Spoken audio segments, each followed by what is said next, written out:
যখন কালকে কথা বলছি আমি তো ছিলাম না, আমি তো কারাগারে ছিলাম, আমার সাথে দেখা হয় নাই। তো আমি আসছি সর্বোপরি সব ব্যাপারে কথা বলতে।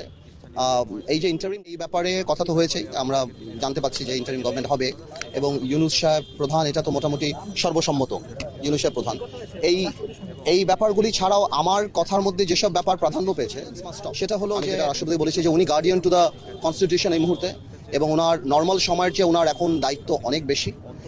এবং এই যে মারামারি লুট যেই ঘটনাগুলি ঘটছে সেই জিনিসটাকে যেভাবে হোক বন্ধ করতে হবে। দ্বিতীয়ত মাইনরিটিদের উপর, হিন্দু সম্প্রদায়ের উপর বিভিন্ন জায়গাতে যে অত্যাচার নিপীড়নগুলি চলছে সেই জিনিসগুলি বন্ধ করতে হবে। পুলিশকে দেখুন, সব পুলিশ তো আর খারাপ না, সব পুলিশ দলীয় হয় না। ছোট ছোট পুলিশ অফিসাররা তারা চাকরি করে, তারা তো আর কিছু জানে না। এটাই বলেছি, পুলিশকে তার দায়িত্বে ফেরত আনতে হবে। গত 15 বছর 16 বছর একটা সরকার ছিল, এই সরকারের সাথে অনেক ব্যবসায়ী বলেন, অনেকেই বলেন, বিভিন্ন কারণেই সম্পর্ক আছে। সবাই যে দলীয়ভাবে একদম সালমান এফ রহমান বা এদের মতো কাজ করেছে নট নেসেসারিলি, আরও অনেক আছে। সবার মধ্যে যদি একটা ভয়ভীতি ঢুকে যায় তাহলে এই $1 ট্রিলিয়ন ইকোনমি ভেঙে পড়বে, থেমে যাবে। তো আমি ওনাকে সেটাও বলেছি যে এখন এই বিসিসিআই সভাপতি যারা বাইরে, যারা গভর্নমেন্টেরই নিজস্ব লোক, এরা কিন্তু বাংলাদেশের বিজনেস কমিউনিটিকে রিপ্রেজেন্ট করে না। তো আমি মনে করি ভালো বিজনেসম্যান যারা, তাদের সাথে কথা বলা, বিকজ রিজার্ভের অবস্থা খারাপ।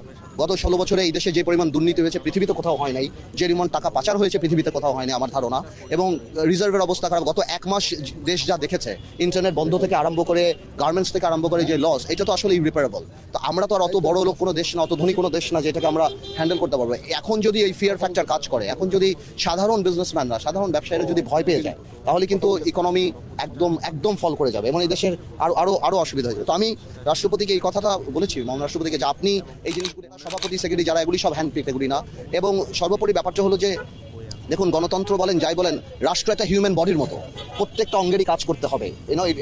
একজন সাকসেসফুল, মানে একটা সুস্থ মানুষ যেমন থাকে সাকসেসফুল কান্ট্রি হওয়ার জন্য, যে শুধু আমরা গণতন্ত্র আনলাম, ভোট দিলাম, সবই করলাম, কিন্তু আমার ইকোনমি ভেঙে পড়ছে, সবই ভেঙে পড়ছে, সেটা তো হয় না। তো এই সব আনুষঙ্গিক যে ব্যাপারগুলি, এগুলি আমি রাষ্ট্রপতিকে বলেছি যে আপনার এখন যে এই যে দায়িত্ব নিতে পারেন নিচ থেকে, সেটা আসলে আপনার নেওয়া উচিত, এবং এই কানেক্টিভিটি সাধারণ মানুষের সাথে আপনার